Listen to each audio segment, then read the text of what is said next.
Assalamualaikum warahmatullahi wabarakatuh. Perkenalkan, nama saya Irfan Nuriksan dengan NIM B1B1211105. Di sini saya akan menjelaskan tentang pajak pemerintahan pusat atau pajak nasional. Pajak pemerintahan pusat adalah sumber pendapatan utama negara Indonesia. Pajak nasional juga secara umum merujuk pada sistem pengumpulan dana oleh pemerintah pusat dalam suatu negara untuk membiayai berbagai program dan layanan publik. Pajak ini bersifat wajib dan dikenakan pada berbagai sumber pendapatan, seperti penghasilan individu, perusahaan, barang, dan jasa.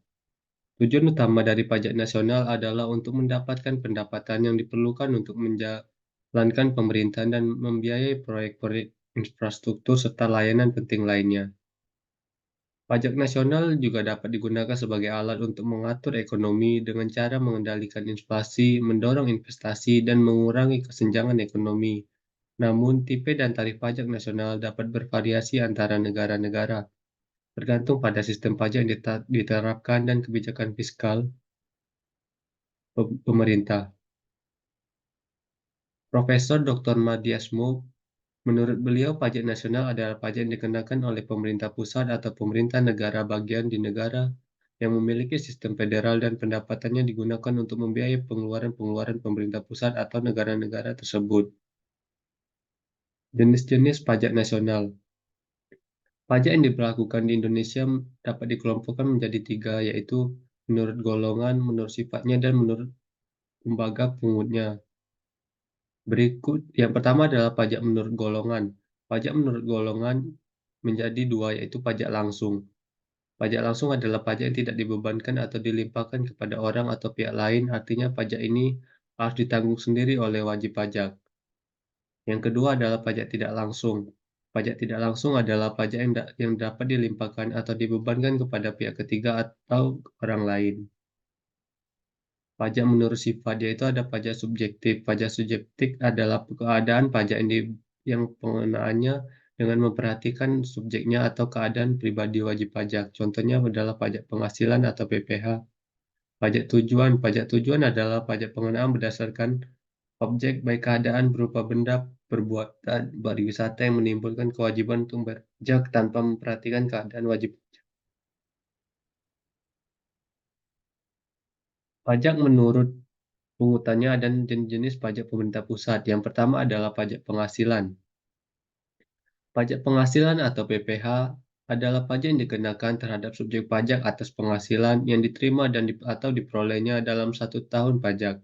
PPh merupakan jenis pajak pusat, kemudian PPh diatur dalam Undang-Undang tentang Pajak Penghasilan dan aturan turunannya. Berdasarkan ketentuan tersebut, subjek pajak dikenai pajak atas penghasilan yang diterima atau diperolehnya selama atau 1 tahun pajak atau pula dikenai biaya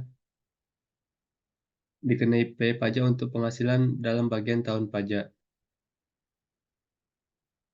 Cara pemungutannya yaitu pembayaran pajak penghasilan dilakukan melalui sistem online atau langsung ke kantor pajak terdekat. Dan siapa yang harus bayar? Pajak penghasilan harus dibayar oleh semua orang yang memperoleh penghasilan. Berapa persentase pemotongan? Pemotongan pajak penghasilan dilakukan berdasar jumlah penghasilan dan tarif pajak yang berlaku. Yang kedua adalah pajak pertambahan nilai barang dan jasa atau PPN. Pajak pertambahan nilai barang dan jasa atau PPN masuk dalam kategori pajak pusat yang ketentuannya diatur dalam Undang-Undang Nomor 8 Tahun 1983, Undang-Undang Nomor 7 Tahun 2021. PPN adalah pajak yang dikenakan terhadap penyerahan, pemanfaatan, impor, ekspor barang dan atau jasa yang dikenakan pajak berdasarkan Undang-Undang Pajak Pertambahan Nilai.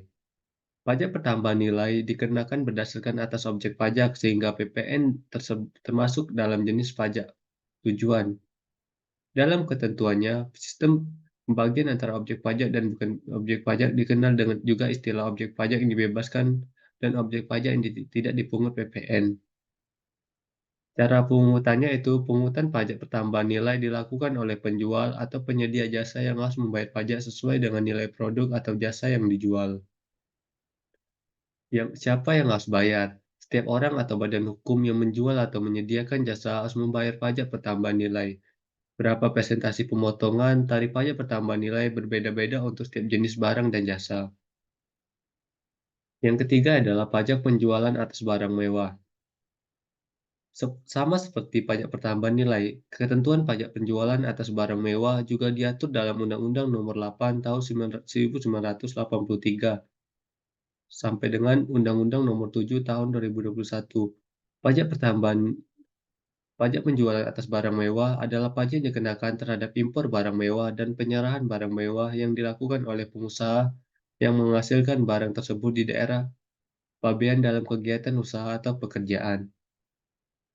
Pajak penjualan atas barang mewah dikenakan hanya satu kali pada waktu penyerahan barang mewah oleh pengusaha yang membagikan hasil pada waktu impor barang tersebut. Cara pengutannya yaitu pengutan pajak penjualan atas barang mewah dilakukan oleh penjual. Siapa yang harus membayar? Setiap orang atau badan hukum yang menjual barang mewah harus membayar pajak penjualan atas barang mewah tersebut. Berapa persentase pemotongan? Pemotongan pajak penjualan atas barang mewah dilakukan dengan persentase tertentu sesuai dengan jenis harga dan berbagai macam barang mewah yang dimiliki oleh setiap orang ataupun badan hukum. Selanjutnya adalah bea materai. Bea materai adalah pajak yang dikenakan atas dokumen.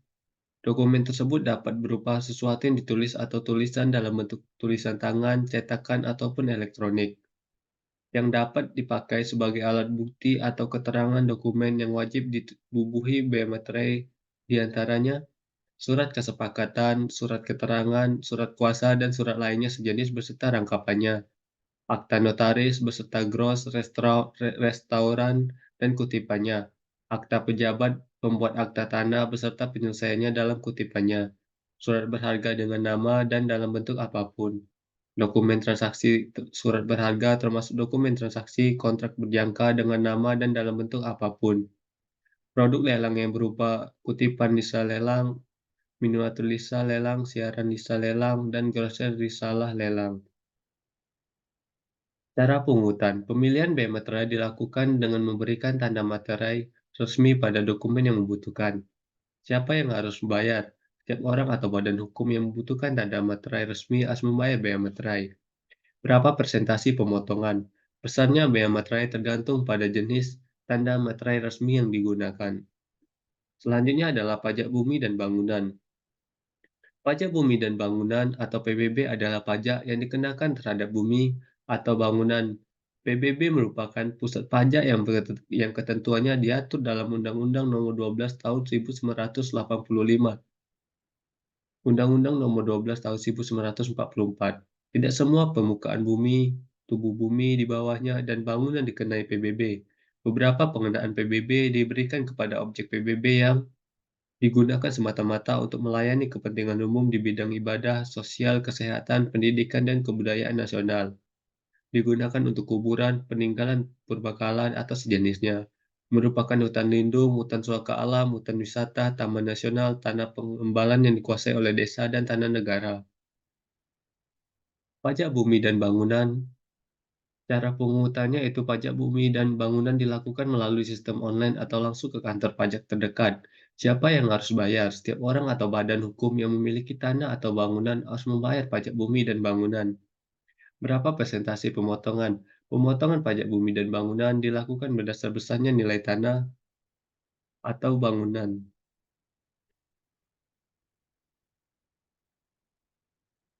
Sanksi apa saja yang akan diterima oleh para pelanggar pajak? Yang pertama adalah pidana. Sanksi pidana diberikan untuk pelanggaran yang lebih serius seperti penggelapan pajak atau pemalsuan dokumen yang dapat merugikan negara karena dalam hal pajak. Yang kedua, administrasi. Sanksi administratif diberikan bagi yang melanggar ketentuan perpajakan seperti keterlambatan atau kesalahan dalam pelaporan dan pembayaran pajak.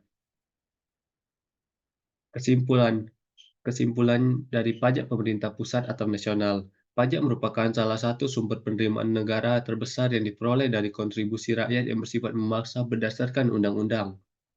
Dengan tidak mendapatkan imbalan secara langsung dan digunakan untuk kemakmuran negara, pajak nasional adalah pendapatan yang diperoleh pemerintah dari warga negara dan perusahaan untuk mendanai kebijakan dan layanan publik. Ini merupakan sumber utama pendapatan pemerintah dan memainkan peran penting dalam pembangunan ekonomi dan kesejahteraan masyarakat. Pajak nasional bisa memiliki dampak positif dan negatif tergantung pada desain, tarif, dan pengelolaannya dan instrumen penting dan dalam menjaga stabilitas keuangan negara dan mendukung pembangunan berkelanjutan. Dan sekian presentasi dari saya. Mohon maaf bila ada salah kata atau salah penyampaian. Saya akhiri, wabillahi taufiq wal hidayah. Wassalamualaikum warahmatullahi wabarakatuh.